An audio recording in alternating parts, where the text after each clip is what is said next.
देखिए, अब हम लोग अगला क्वेश्चन पर चलते हैं। साझेदारी के पुनर्गठन वर्तमान साझेदारों के लाभ विभाजन अनुपात में परिवर्तन आपका चैप्टर है। क्वेश्चन नंबर 11 क्या कहता है, ध्यान दीजिए कि ए और बी, जैसे कि पिछला सवाल सब हम लोग देखे थे 8, 9 और 10, जिसमें जनरल रिजर्व का अलग था जो बंद नहीं करना है, लाभ हानि खाता का शेष है बंद नहीं करना है, और एक समायोजन प्रविष्टि करना है। तो इस 11 नंबर क्वेश्चन में क्या है कि सेम बात है, बस बात इसमें है कि दोनों चीज दिया हुआ है, पीएल अकाउंट का भी शेष दिया हुआ है और जनरल रिजर्व भी आपको इसमें दिया हुआ है, और दोनों का क्या कहता है आपको एडजस्ट करने के लिए अनुपात में परिवर्तन के कारण जो किसी साझेदार में कमी या वृद्धि होता है उससे होने वाली जो क्षति है उसको अभी एडजस्ट कर लिया है। ठीक है,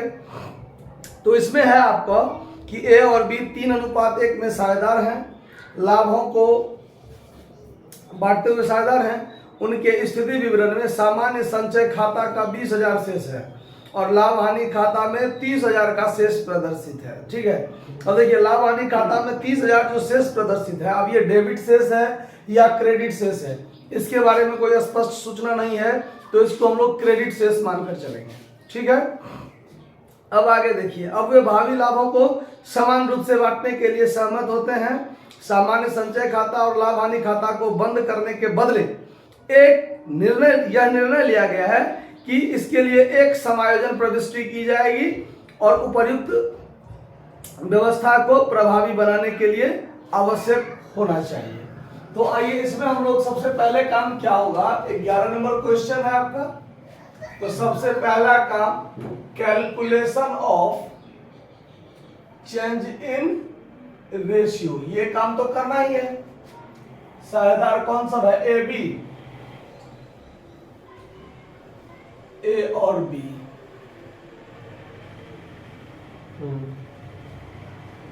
इसमें हम लोग पार्टनर का नाम लिखते हैं, इसमें ओल्ड रेशियो थोड़ा शॉर्टकट में लिख दिए, न्यू रेशियो, इसमें चेंज इन रेशियो, ये साझेदार ए और ये बी। ठीक है, पुराना अनुपात जो था वो 3/4 और 1/4, 3:1 ही था ना, और भावी लाभों को वो लोग समान व्यवस्था किए हुए हैं, समान रूप से बांटते हैं,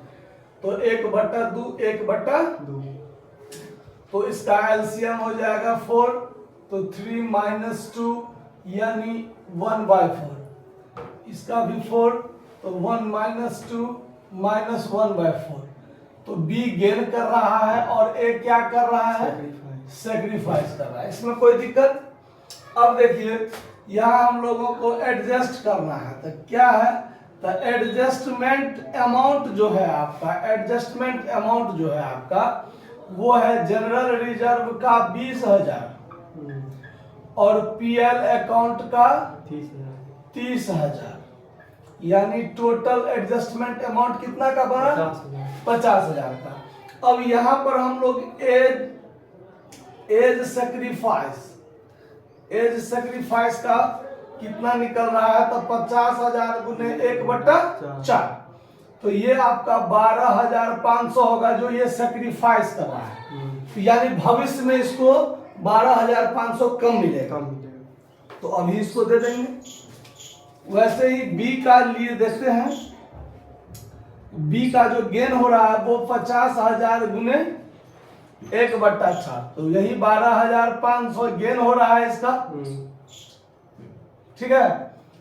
यानी भविष्य में बी 12,500 ज्यादा प्राप्त करेगा, दोनों को मिला के, जनरल रिजर्व और पीएल दोनों को मिला के भविष्य में 12,500 ज्यादा गेन करेगा, और ये 12,500 त्याग करेगा, तो बाद में त्याग करेगा तो अभी उसको मिल जाना चाहिए, ये 12,500 भविष्य में ज्यादा मिलेगा, तो अभी ये क्या करेगा, अपने 12,000 निकाल के 500 और 12,500 ए को दे देगा। ठीक, तो ए को अभी 12,500 दे देगा तो बाद में कम देगा, और अभी दे रहा है तो बाद में इसको ज्यादा मिलेगा, तो इसके लिए हम लोग बनाएंगे एडजस्टमेंट एंट्री। तो गेन जो गेनर है, जो गेन कर रहा है उसको हम लोग क्या करेंगे, डेबिट करेंगे, यानी पूंजी खाता में डेबिट हो रहा है, बीज कैपिटल अकाउंट दिया, यानी उसका पूंजी घटेगा, अभी घटेगा बाद में बढ़ेगा, लेकिन अभी क्या हो रहा है, घटेगा। तो यहां हो जाएगा बीज capital account DR2 is capital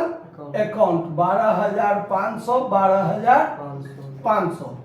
narration में लिख देंगे